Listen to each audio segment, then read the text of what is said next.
We're going to have a look at the front pages of tomorrow's newspapers now, and with us to guide us through it all is the freelance journalist Bobby Friedman. Good evening to you, Bobby. Good evening. The Times we're going to start with, aren't we? The high-speed rail link. Headlines that just don't go away for Mr Cameron. They don't, and it's not just the old set of the link, it's also the new push into the north. So a lot of people will be looking at this and anxiously wondering whether it's going to go through their back garden, go through their town, their village, whatever it is. Everybody wants it as long as it's not there, as long as they're not on the route. Exactly, it's perfect as long as it doesn't go through your house, basically. But this is, I mean, there's some pretty impressive journey times. In fact, we're talking about getting between London and Manchester in 1 hour and 8 minutes, getting between Manchester and Birmingham in 41 minutes. So these are pretty impressive times, and I think a bit more startling actually than the difference between the London to Birmingham times. So it's a very high-risk strategy by David Cameron because you can see the economic argument, of course you can, but on the other hand, it's going to go through the countryside between these cities, and what's in the countryside, those are Tory heartland, so he'll have a lot of backbench MPs, a lot of members of his ministerial team as well, who won't be happy when they see where these train lines are going to go. And he's already been lambasted by several councils in London, hasn't he, with the high-speed rail link in London. So he knows what's coming. He does, and but he has faced down those dissenters before. Cheryl Gillan, the former Welsh secretary, she was completely against it. It went through her constituency, but he faced her down, and she is now out of the cabinet. She can speak out against it. But he knows that this is going on, but he seems determined to push ahead with it. But it does seem a rather high-stakes game for him. We know, and we'll talk about this again in a minute, that he's not doing that well with some of his backbenchers, and this is going to be another source of discomfort for him and the relationship with his backbenchers. An impressive picture there on the front page of the Times of one of the French soldiers in his desert gear heading towards Timbuktu, one of the last Islamist strongholds that they took over last year in Mali. Let's move on to the Telegraph, another uncomfortable headline for David Cameron. Mind you, this kind of follows on from yesterday's newspapers that were tipping an Obama lookalike to be replacing Mr Cameron, even getting some backing from his some of Mr Cameron's old friends as well from university. Well, this is the interesting thing about it. This is on the side of the Telegraph. Tory MPs hold secret talks over next leader, because the people that are being talked about and that were being talked about today are people like Michael Gove, Jesse Norman, Adam Afriyie, Boris Johnson. Grant Shapps in there? Well, not so much. I don't think. I mean, potentially he might be in the mix, but certainly he's not been on the list as much today. But I mean, I do think you're right. Grant Shapps could be up there. But what links all of those people? None of them is part of the old right-wing Conservative Party. These are all modernisers. These are kind of David Cameron 2.0, if you like. So it's interesting that you've got one group of Tory MPs who probably would quite like to get rid of Cameron. They're dissatisfied with him. But they won't be happy if he's replaced by another member of the Notting Hill set or West London set. And that's what we've got. All the names that are being talked about today are really kind of the same as David Cameron. You wonder what the point of this is. David Cameron consistently outpolls the Conservative Party.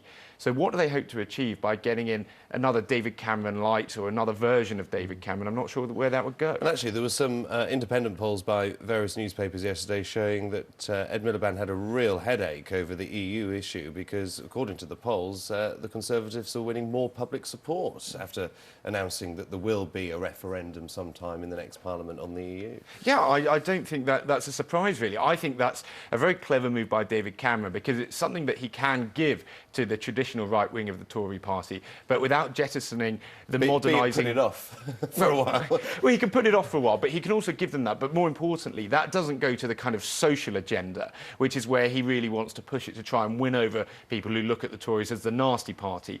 I think actually an EU referendum wouldn't be that... would actually be quite popular, probably with the majority of people.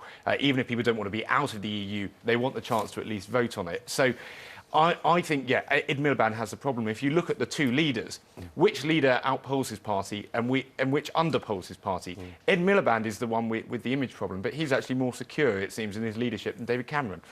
Well, depending on which shadow cabinet member you speak to, depends on where Labour stands when it comes to an EU referendum as well. They haven't quite universally made their minds up, have they? Speaking of the EU, on the front page of The Guardian, Romanian or Bulgarian. You won't like it here. I mean, there were reports in some of yesterday's papers that they're going to be coming in their millions to the United Kingdom. I'm sure we've heard that before, but... I'm sure we have, and I'm sure we'll hear a lot of scaremongering. The visa status is about to change, isn't it? Basically? That's what's going to happen. Next year, under EU rules, people from Romania and Bulgaria will be allowed to come to the UK to work, and certainly there will be probably hundreds of thousands of people from those countries coming here, and this will, of course, have a significant impact. You say that, though, but a lot of the Romanians tend to go to places like Spain. Spanish is an easier language for them to pick up. It's very similar to their own.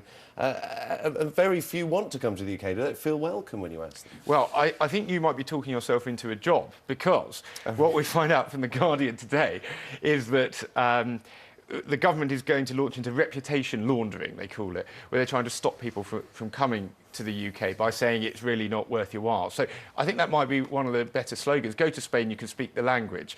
And what they're trying to do is they're trying to say to people why you shouldn't come to England, because it's awful here. You're going to have a really bad time.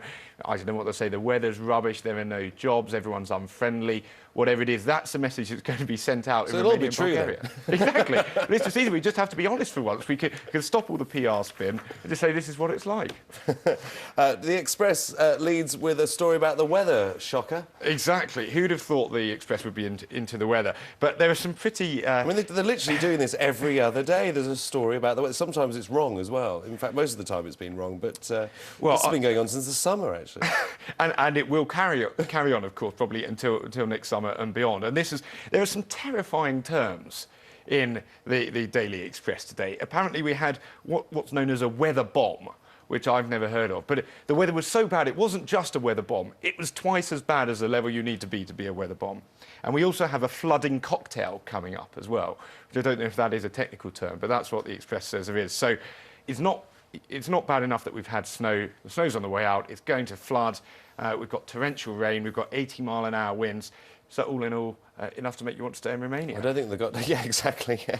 I don't think they've got that wrong there, have they? Going by the forecast, which you'll be able to hear in a couple of minutes. Let's just wrap it up with the Financial Times. Financial Times, yeah, a slightly interesting story here with a good photo talking about the shale boom, the shale oil boom in America. Obviously, a new trend. And what's happening is the companies are extracting oil and they're also getting a lot of gas, but there's a very low price for gas. So they're just simply burning it off because they don't want to pay for pipelines. And we can see in North Dakota here, actually there's more gas being burnt than all the energy in Chicago and Washington, D.C. put together. There's more than Minneapolis, for example. And this, of course, does raise questions. This is a new way of procuring energy. But in doing this, are we going to actually create more problems in terms of climate change, air quality? Because all of this gas is simply going to be burnt off and getting the oil. Yeah, and America is constantly in a tighter corner when it comes to doing its bit for the environment with its emissions. It obviously hasn't signed up to some of the protocols that other countries have signed up to, but it's in a tight corner, isn't it? Bobby, we've run out of time. We've got to leave it there. Thanks for taking us through the papers. Pleasure.